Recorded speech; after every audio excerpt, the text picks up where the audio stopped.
ہوں تو یہ بات بظاہر بالکل غیر منطقی لگتی ہے کہ ایک کمپنی کے حصوں کی قیمت 3 سالوں میں 540% تک آسمان کو چھو لیتی ہے۔ بالکل، اور پھر اچانک جب وہ کمپنی اپنی تاریخ کا سب سے شاندار منافع کما رہی ہوتی ہے تو اس کے شیئرز 45% تک گر جاتے ہیں۔ ہاں، مطلب اعداد و شمار اور مارکیٹ کے رویے کا یہ تضاد کسی کو بھی الجھا سکتا ہے۔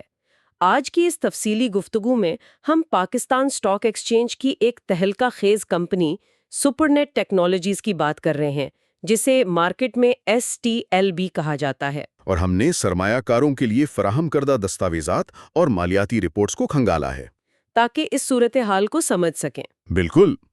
تو آج کا ہمارا مشن یہ ہے کہ ہم یہ جانچیں کہ کیا اس کمپنی کی حالیہ اتنی تیز رفتار ترقی اس کی موجودہ مارکیٹ ویلیویشن کو طویل مدتی سرمایہ کاروں کے لیے واقعی درست ثابت کرتی ہے۔ چلیں اس بات کی تہہ تک پہنچتے ہیں کہ یہ کمپنی اصل میں کیا کر رہی ہے۔ دیکھیں، اس پورے منظرنامے کو سمجھنے کے لیے ہمیں سب سے پہلے کمپنی کے ارتقاء کو دیکھنا ہوگا۔ مطلب مارکیٹ میں یہ تاثر عام تھا کہ سپرنیٹ محض ایک عام سی سیٹلائٹ اور مائکروویو کنیکٹیویٹی فراہم کرنے والی کمپنی ہے۔ لیکن ایسا نہیں ہے نا؟ مطلب حالیہ برسوں میں اس نے خود کو ڈیجیٹل انفراسٹرکچر اور سائبر سیکیورٹی کے ایک بڑے کھلاڑی میں تبدیل کر لیا ہے۔ ہاں بالکل، یہ تبدیلی اچانک رونما نہیں ہوئی۔ اس کے پیچھے ایک سوچی سمجھی حکمت عملی رہی ہے، جس کی شروعات فروری 2026 میں ہونے والے انضمام سے ہوئی۔ اچھا، ہاں، وہ ہال مارک کمپنی لمیٹڈ کے ساتھ جو مرجر ہوا تھا۔ لیکن میری سمجھ کے مطابق یہ کوئی عام کارپوریٹ انضمام نہیں تھا۔ جی، وہ ایک ریورس مرجر تھا۔ اس کے نتیجے میں کمپنی GM بورڈ سے نکل کر سیدھا PSX کے مین بورڈ پر آ گئی۔ ایک منٹ، یہ جیم بورڈ سے مین بورڈ پر آنے کا اصل فائدہ کیا ہوتا ہے؟ دیکھیں، GM بورڈ پر حصوں کی خرید و فروخت انتہائی محدود ہوتی ہے، اور بڑے ادارے وہاں قواعد کی وجہ سے آسانی سے سرمایہ کاری نہیں کر سکتے۔ ہال مارک کے ساتھ انضمام کا بنیادی مقصد ہی یہ تھا کہ سپرنیٹ مین بورڈ کی لیکویڈیٹی تک رسائی حاصل کر سکے۔ یعنی انہیں ایک طویل اور مہنگے IPO کے عمل سے گزرنا نہیں پڑا۔ بالکل، اور مین بورڈ پر آنے سے کمپنی کا مارکیٹ کیپ تو بڑھا ہی، لیکن ساتھ ہی حصوں کی ٹریڈنگ میں بھی تیزی آ گئی۔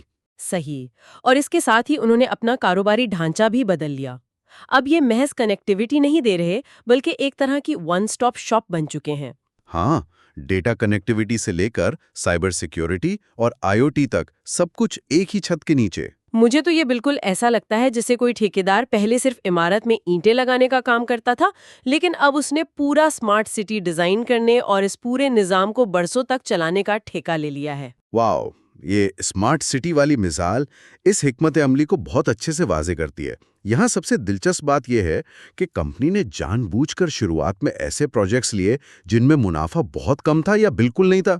ارے تو کوئی کمپنی اپنا نقصان کیوں کرے گی؟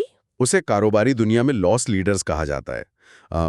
مطلب آپ شروع میں صوبائی حکومتوں کو فائبر آپٹک یا ڈیٹا سینٹرز کا بنیادی انفراسٹرکچر انتہائی کم قیمت پر دیتے ہیں تاکہ کلائنٹ آپ کے ایکو سسٹم کا حصہ بن جائے۔ اچھا، یعنی ایک بار وہ آپ کے سسٹم پر آ گئے تو پھر وہ کہیں اور نہیں جا سکتے۔ بالکل، حتمی ہدف ان کلائنٹس کو اپنے ساتھ جوڑنا ہوتا ہے۔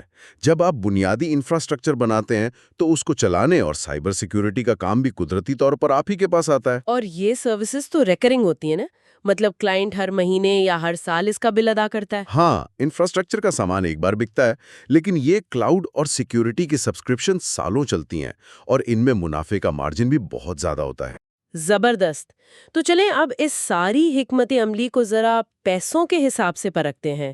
مارچ 2026 کو ختم ہونے والے 9 ماہ کے نتائج تو کافی حیران کن ہیں۔ جی، ان کی آمدنی 5.72 ارب روپے تک پہنچ گئی، جو 178% کا اضافہ ہے۔ اور خالص منافع 333 ملین روپے رہا، جو کہ پچھلے سال کے مقابلے میں 312% زیادہ ہے۔ ہاں، اور EPS یعنی فی شیئر آمدنی بھی بڑھ کر 2.89 روپے ہو گئی ہے۔